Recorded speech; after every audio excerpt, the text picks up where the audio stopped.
आज माझ्या दिवसाची सुरुवात झाली हळदीच्या लेपनापासून. जेव्हा एखादा सण असेल त्या दिवशी हळदीचं लेपन केलेलं छान असतं असं म्हणतात. मला हळदीचं लेपन करायला खूपच आवडतं. जेव्हा घर बुक केलं होतं तेव्हापासून मी ह्यांच्या पाठीमागे लागले होते की जेव्हा आपण घराचं काम करायला घेऊ तेव्हा पहिल्यांदा लाकडाचा उंबरठा बसवायचं आणि ती माझी इच्छा पूर्ण झाली. हळदीचं लेपन केलं, उंबरठा काही वेगळाच दिसत होता.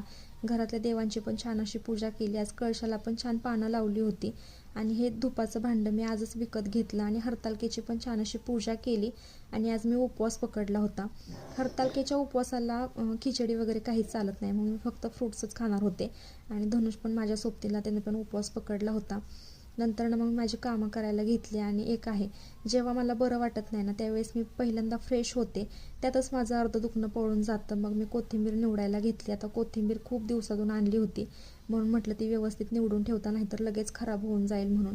उद्या गणपती बाप्पांचं आगमन होणार आहे, मग आज मी